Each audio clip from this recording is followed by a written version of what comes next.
I'll just tell you the ages. They're all boys, 19, then 17, then 15, then 10, and then 6. So pretty wide range of ages. But my boys, they're wonderful boys, but they're not perfect. I mean, they didn't come out of the womb preaching the Bible. I wish they would have, Lord. But you know what I mean. They're not perfect, and they have struggles just like we all do. And most of the time they are obedient, but sometimes they aren't. And so 4/5 of my children, so 4 out of 5, struggle with a certain thing in their life. And this is what they struggle with. I'll just tell you, I mean, it's probably not a surprise to most of you moms out there, but they don't like to clean their rooms. Surprise, surprise. Now, I've got one. Jesus. I've got one who, man, he is on it. His room is just spotless. He's kind of a neat freak. I'm like, thank you, Lord, for one. So don't have to deal with that one. But 4 of the 5, it's like, oh, their dad, when he walks by their room or look into the room, he's coined the phrase, that's the pit of despair. Pit of despair when he looks in their room. So, and for me, have you ever had days you just don't want to deal? Yeah. All the time. All the time with me. So I know that if I'm going to be going by the room, okay, just look away. Just look away. Don't want to deal. Shut the door. And don't look at the way. So, yeah, there are days I'm like that. I'm just like, I can't deal with it today, so it'll be another day. Well, it was one of those days that I had to deal with it, and I knew it. I was like, okay. Drag myself up the stairs.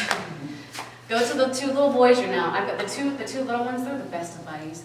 They are, and they share a room, but they can have that room looking like a tornado in about an hour. No joke. They can have it cleaned up in an hour. It's all out again. So they have the best time playing together, and I love to see their little relationship develop. But I go up to them, I'm like, okay guys, it's time. You know the drill, you know what to do. And I said, okay, look at me. You're a boy. Boys, if they're not looking at you, they're not hearing you. That's right. That's right. So I'm like, okay, eyeball to eyeball. Okay, you got it right here. You are going to clean your room in an hour or less. Now, I know you can do this because I've seen you do it. And you know how to do this because I've taught you to clean your room. But you have to focus. No messing around, no playing with your toys, okay? Do you hear me? Now repeat back to me what I just said. Repeat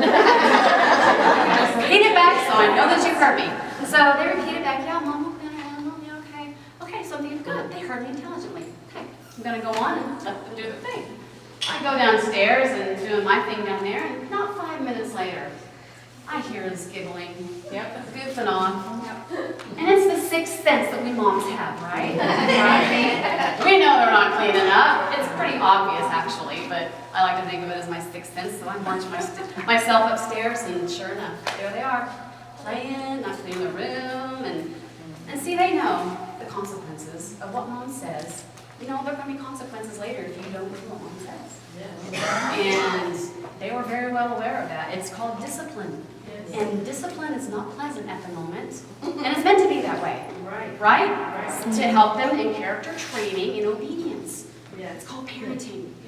Right. It's exhausting sometimes, but don't give up. This is a whole nother sermon, but just be encouraged. You'll see the fruit of it one day. Okay? I'm starting to see it in my 19-year-old. Finally! They come around, I promise. They do. They do. You can attest to that. Just a little encouragement. Don't give up, moms. They're here. They're okay. Just be consistent. Okay, that was all for free. All right. Okay, so I'm like, I approach them. I'm like, boys, what are you doing? Nothing. We're not doing anything. I'm like, yeah, I know. You're supposed to be cleaning. So they know they're busted. But why? Why did they do that? I'm thinking they heard me intelligently. Obviously, they didn't. Because they would have obeyed had they not. But what did they do? They wanted to assert their will. They didn't want to submit to Mom's will, did they? No, they want to do what they want to do. After all, they know what's best for them, don't they? They think they do. They think they do. But really, how many times do we think the same thing with God? We can't see what's out in front of us, but God does, and He knows the road ahead. He knows how to get us to the place where we need to be. So it's important that we obey, that we hear Him intelligently. It reminds me of another story in the Bible. It's found in 1 Samuel.